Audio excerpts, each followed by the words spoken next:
السلام علیکم، میرے چینل پہ خوش آمدید۔ موسم سرما کی آمد تھی۔ اسی حساب سے گلی محلے بہت پہلے ہی سے سنسان ہو جاتے تھے۔ اگر کسی کو کوئی اشد ضرورت ہوتی تبھی وہ گھر کے آسودہ ماحول سے نکل کر باہر کی سرد ویران گلیوں میں آنا پسند کرتا تھا۔ رات کا کوئی 11:15 کا وقت تھا کہ اچانک امی کو شدید کھانسی کا دورہ سا پڑ گیا۔ میں ہڑبڑا کے فوراً امی کے کمرے کی طرف بھاگا اور پانی پلانے کی ناکام کوشش کی۔ پانی باچھوں سے بہہ نکلا اور ساتھ ہی مجھے خیال آیا، امی کو انہیلر کی ضرورت ہے۔ میں نے دوائیوں کی ٹرے میں دیکھا اور امی کے پلنگ کے آس پر بے چینی سے ہاتھ مارا، مگر مجال ہے کوئی جھلک ہی دکھ جاتی۔ اسی افراتفری میں نے غور سے امی کو دیکھا تو وہ ہاتھ سے الماری کی طرف اشارہ کر رہی تھی۔ میں سمجھ گیا انہیلر اسی کی جگہ ہوگا۔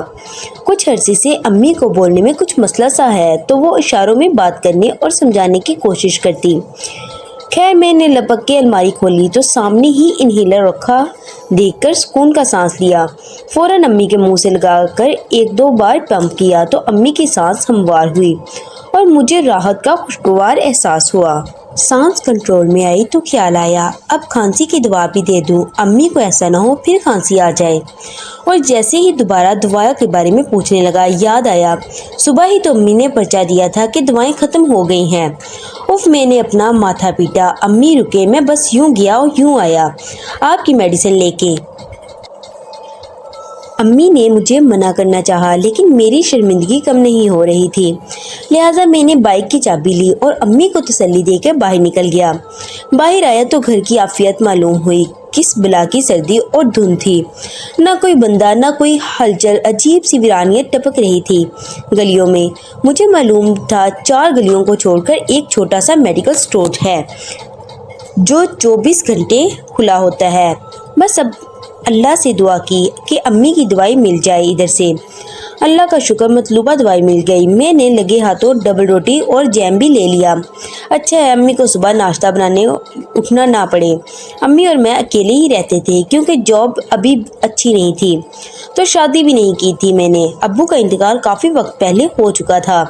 میں اور امی بس ہم ہی ایک دوسرے کا سہارا تھے۔ خیر میں نے ناشتہ اور میڈیسن لے کے واپس جانے کی نیت سے بائک اسٹارٹ کی ہی تھی کہ ایک لڑکی کی جھلک سی نظر آئی، وہ بھی شاید کسی مجبوری میں رات کے اس پہر نکلی تھی۔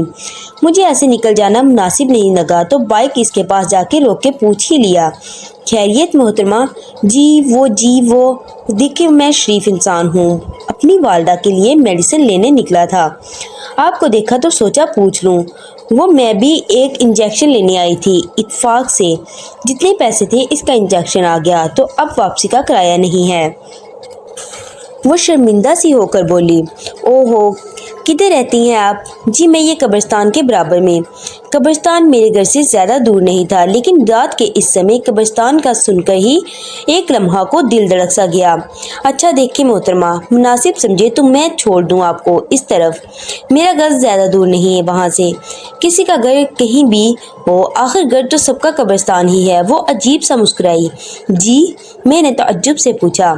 وہ میرا مطلب ہے آپ کو زحمت ہوگی، کوئی بات نہیں، انسان ہی انسان کے کام آتا ہے۔ جی اگر کوئی انسان ہی نہ ہو تو؟ وہ پھر عجیب طرح سے آنکھیں چڑھا کر بولی۔ مجھے غصہ آ گیا۔ دیکھیں خاتون، یہ مذاق کا وقت ہرگز نہیں ہے، آپ کو چلنا ہے تو بولیں ورنہ میری والدہ میری راہ تک نہیں ہے۔ ارے خدا را ناراض نہ ہو، آپ کا شکریہ، رات کے اس سمے آپ جیسا کہاں ملے گا اب مجھے۔ میں جب تک اس کے جملے پہ غور کرتا وہ لپک کر میرے پیچھے بیٹھ گئی اور مانو یوں لگا کوئی خوشبو سے بھرا عطر دان ساتھ رکھ دیا گیا ہو۔ میرے حواس بے قابو ہونے لگے تھے۔ ایک تو رات کا سما، اس پہ تنہائی، بائک جیسی رومانی سواری، اور ستم یہ ہوا وہ دوشیزہ اپنا نازک سا ہاتھ میرے کاندھے پہ ٹکائے ہوئے تھی۔ ہوا کے دوش پہ اس کے بال کبھی میرے چہرے سے ٹکراتے تو ایک تیر سا جگر کے پار ہو جاتا۔ دل چاہ رہا تھا یہ مختصر سا سفر کبھی ختم ہی نہ ہو، بس میں اور وہ حسینہ دنیا کے آخری کونے تک ایسے ہی چلتے رہیں۔ اچانک اس کی آواز نے میرا خواب توڑ سا دیا۔ بس اسی گیٹ پہ روک دیں۔ لیکن یہ تو قبرستان کا گیٹ ہے، میں نے حیران ہو کر پوچھا۔ عجیب سا منظر تھا۔ رات کے اندھیرے میں کتوں کے رونے کی آواز اور قبرستان کی ویرانیت دل میں ایک خوف سا جگا رہی تھی۔ جی میں ادھر ہی تو رہتی ہوں۔ اس حسینہ کی جگمگ سفید دانت یکدم مسکرانے سے باہر نکل آئے۔ جی کیا آپ بھوت ہیں یا چڑیل؟ میں نے اپنے اندر کے خوف کو کم کرنے کے لیے مذاق کرنے کی کوشش کی۔ آپ نے صحیح پہچانا جناب، میں چڑیل ہی ہوں۔ اور 2 قدم میری طرف آئی تو میں نے غور سے سنا۔ اس کے چلنے سے چھم چھم کی جیسی آوازیں آ رہی تھی۔ میرا دل اچھل کے حلق میں آ گیا۔ دیکھیں محترمہ، یہ کافی گھٹیا مذاق ہے اور شکریہ ادا کرنے کا بھونڈا طریقہ۔ میں نے اپنی حواس برقرار رکھنے کی ناکام کوشش کی۔ آپ کو کس نے بولا میں مذاق کر رہی ہوں؟ لیکن بہرحال آپ کا شکریہ۔ آپ جائیں، آپ کی والدہ پریشان ہو رہی ہوں گی۔